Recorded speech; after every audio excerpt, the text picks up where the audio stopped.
தேர்தல் வேட்பு மனுவில் தகவலை மறைத்ததாக திமுக தலைவர் மு.க.ஸ்டாலினுக்கு எதிராக விசாரணை நடத்த கோரிய வழக்கு ஆவணங்களை மொழிபெயர்த்து தாக்கல் செய்ய வழக்கை தொடர்ந்த மனுதாரருக்கு அனுமதி அளித்து சென்னை உயர்நீதிமன்றம் உத்தரவு பிறப்பித்திருக்கிறது. இது தொடர்பான முக்கிய செய்தியை நாம் பார்க்கிறோம். கூடுதல் விவரங்களோடு இணைகிறார் எமது செய்தியாளர் சுரேஷ். இந்த வழக்குடைய முழு பின்னணி என்ன, விரிவாக பதிவு பண்ணுங்க. வணக்கம். அதாவது நடந்து முடிந்த சட்டமன்ற தேர்தலில் சென்னை கொளத்தூர் தொகுதியில முன்னாள் முதலமைச்சரும் திமுக தலைவருமான ஸ்டாலின் போட்டியிட்டாரு.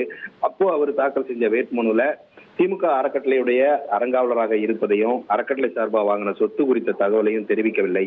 அதனால இந்த தகவலை மறைத்தது தொடர்பாக விசாரணை நடத்த தேர்தல் ஆணையத்துக்கு உத்தரவிடணும் அப்படின்ற கோரிக்கையோட தேசிய மக்கள் சக்தி கட்சியினுடைய வேட்பாளர் திருஞான சம்பந்தம் என்பவர் உயர்நீதிமன்றத்தில் வழக்கு தாக்கல் செய்திருந்தாரு.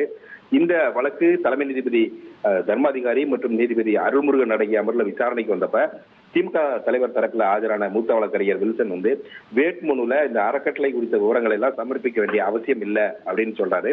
இதையடுத்து நீதிபதிகள் ஏற்கனவே இந்த வேட்புமனுல என்னென்ன தகவல்கள் மறைக்கப்பட்டிருக்கு, அதுக்கான ஆதாரம் என்ன அப்படின்னு மனுதாரர் தரப்புல தரப்பு வழக்கறிஞர்கிட்ட கேள்வி கேட்டாரு. அதுக்கு மனுதாரர் தரப்புல சில ஆவணங்களை சுட்டிக்காட்டினாங்க.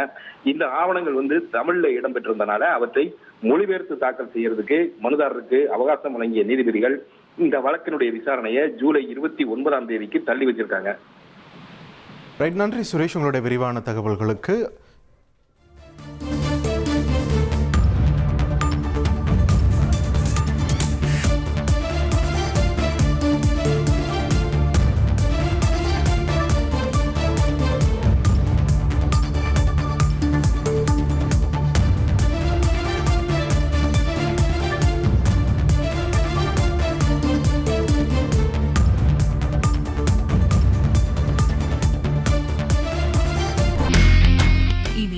செல்லும் இடமெல்லாம் செய்தி.